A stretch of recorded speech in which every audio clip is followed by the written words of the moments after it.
નમસ્કાર બાળકો, હું છું આપણો દોસ્ત ઠાકોર પ્રદીપ. કેમ છો બધા? મજામાં? સરસ. 2 દિવસથી અમે ચૂંટણીની કામગીરીમાં રોકાયેલા હતા, તેથી આપણી સાથે જોડાઈ શક્યો નહોતો. ગઈ રાતે અમે ચૂંટણીની કામગીરી પૂર્ણ કરીને આવ્યા અને આજે ફરીથી એક નવા જુસ્સા, એક નવા જોમથી આપણી સાથે જોડાવા જઈ રહ્યો છું. તો મારા આ વિડીયોમાં છેલ્લે સુધી જોડાયેલા રહેજો. વાત કરીએ છીએ આપણે રિઝનિંગના દાખલા. તો રિઝનિંગમાં જે ભૌમિતિક આકારની ગણતરીઓ પૂછાય છે એમાં આપણે અગાઉ ત્રિકોણની ગણતરીઓ અને ચોરસની ગણતરીઓ આપણે શીખી ગયા અને હવે લંબચોરસની ગણતરી કઈ રીતના કરી શકીએ. લંબચોરસની આકૃતિ હોય અને એમાં પૂછાય કે આમાં કુલ કેટલા લંબચોરસ છે, તો એની ગણતરી આપણે કઈ રીતના કરી શકીએ, તો એ આપણે આજે અહીંયા જોઈશું.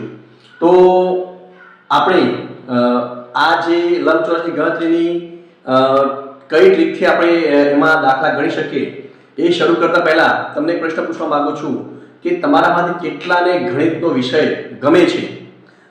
જેટલાને ગણિતનો વિષય ગમતો હોય એટલા મને કોમેન્ટમાં જરૂર કોમેન્ટ કરીને જવાબ આપજો કે સર મને ગણિતનો વિષય ગમે છે.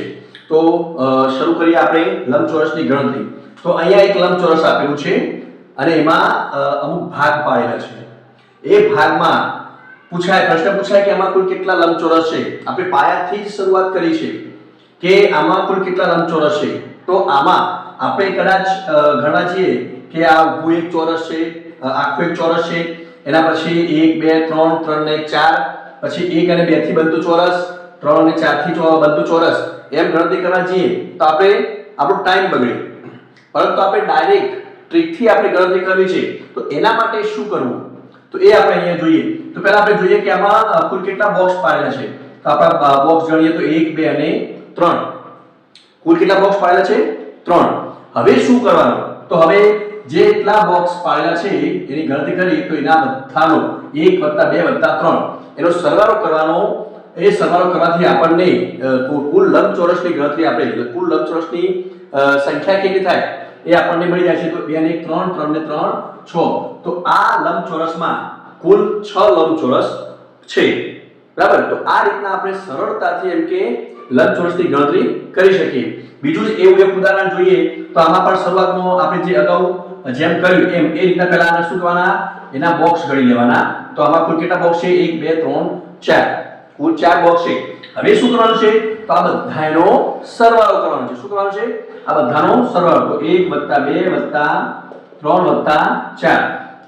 તો હવે આ બધાનો સરવાળો કેટલો થાય છે? 2 ને 3 3 3 6 ને 6 4 કેટલા થશે? 10. તો આ લંબચોરસમાં કુલ કેટલા લંબચોરસ છે? 10 લંબચોરસ છે. તો આ રીતના સરળતાથી આપણે લંબચોરસની ગણતરી કરી શકીએ છીએ. તો મારો આ જો વિડીયો તમને ગમ્યો હોય તો એને લાઈક કરજો, શેર કરજો અને તમારા મિત્રોને મોકલવાનું ભૂલતા નહીં. અને હા, મારી ચેનલને ફોલો કરવાનું પણ ભૂલતા નહીં. જય માતાજી.